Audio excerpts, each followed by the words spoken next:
غصے میں ہوش نہ رہا تو کیا طلاق ہو جائے گی؟ کسی مرد نے بیوی کو زیادہ غصے میں طلاق دی کہ اسے ہوش نہیں تھا تو کیا طلاق ہو جائے گی؟ شمس الاسلام انڈیا سے۔ دیکھیں، غصے میں طلاق واقع ہو جاتی ہے۔ بعض علماء نے اس زمانے میں فتویٰ دینا شروع کر دیا کہ غصے میں طلاق نہیں ہوتی، اور کہتے ہیں شدید غصے میں نہیں ہوتی۔ یہ بالکل غلط فتویٰ ہے، اور کہیں بھی ہمارے پاس کوئی ایسی صحیح حدیث موجود نہیں ہے جس میں آتا ہو کہ جی غصے میں طلاق نہیں ہوتی۔ بعض اہل حدیث علماء وہ اس سے استدلال کرتے ہیں، لا طلاق ولا عتاق فی اغلاق، حدیث میں آتا ہے کہ جب انسان پر رائے اور فکر کے دروازے بند ہو جائیں، اغلاق کہتے ہیں غلط تالے کو کہتے ہیں، تو جب عقل پہ تالا لگ جائے تو حدیث میں آتا ہے نہ غلام آزاد ہوتا ہے اور نہ بیوی کو طلاق ہوتی ہے۔ تو وہ تالا لگنے سے مراد ہے کہ جب بالکل ہی دماغ کام کرنا چھوڑ دے، جیسے سو رہا ہوتا ہے انسان کا دماغ کام نہیں کر رہا ہوتا، یا کوئی مجنون اور دیوانہ ہو جاتا ہے، پاگل ہو جاتا ہے تو دماغ کام نہیں کر رہا ہوتا، غصے میں تو دماغ بہت کام کر رہا ہوتا ہے، تبھی تو وہی کام کرتا ہے۔ غصے میں دیکھو بیوی کو ہی طلاق دیتا ہے، کبھی اپنی ماں کو نہیں غصے میں آ کے طلاق کہہ دیتا، اس کو پتا ہوتا ہے کہ یہ میری بیوی ہے، یہ میری ماں ہے، تو تبھی غصے میں دنیا میں کہیں بھی معافی نہیں ہے۔ آپ کسی بندے کو قتل کر دیں تو آپ کو قصاصاً قتل کیا جائے گا۔ اگر آپ یہ کہتے ہیں عدالت میں بہت غصے میں تھا، تو عدالت کبھی بھی آپ کا عذر قبول نہیں کرے گی۔ عدالت کہے گی بھائی تو جتنے بھی غصے میں تھا، ظاہر ہے قتل جب کیا جاتا ہے تو ہنس کھیل کے نہیں کیا جاتا کہ آؤ یار چلو قتل کھیلتے ہیں، ایسا کبھی بھی نہیں ہوتا۔ غصہ آتا ہے تو ہی انسان حماقتیں کرتا ہے۔ تو آپ غصے میں گاڑی کسی کے اوپر چڑھا دیں، میں بہت غصے میں تھا اور بیوی کا فون آیا تھا، مجھے الٹی باتیں کر رہی تھی، میں غصے میں آ گیا تو میں نے سالے پہ گاڑی چڑھا دی، تو سالہ بھی انتقام لے گا، تو وہ تو ویسے انتقام لیتا ہے کہ اگر یعنی نشے میں بھی چڑھاتے تو وہ انتقام لیتا، وہ کیونکہ سالہ ہے وہ، تو عدالت بھی انتقام لے گی۔ تو غصے کو شریعت نے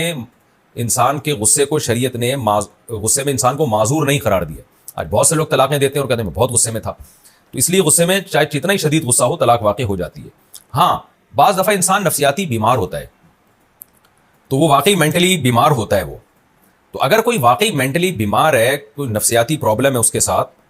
بعض دفعہ ہم نے دیکھا ہے بعض لوگ کا غصے میں یہ حالت ہوتی ہے کہ وہ بالکل ہی کنٹرول سے باہر ہو جاتے ہیں، ان کے عجیب سی کیفیت ہو جاتی ہے، وہ بیمار ہوتے ہیں، تو وہ واقعی غصے میں ان کا دماغ کام نہیں کر رہا ہوتا، ان کی عادات اور حرکات و سکنات بالکل اب نارملٹی والی ہو جاتی ہیں۔ تو اگر واقعی ایسا کوئی بیمار ہے اور وہ غصے میں طلاق دیتا ہے تو اس کی طلاق واقع نہیں ہوتی، لیکن وہ دلائل سے ثابت کرے گا کہ میری غصے میں ایسی کنڈیشن تھی۔ اور دلائل کیا ہے؟ کوئی ڈاکٹر کا، یعنی جیسے مفتی کے پاس جب یہ کیس جائے گا نا، تو پھر مفتی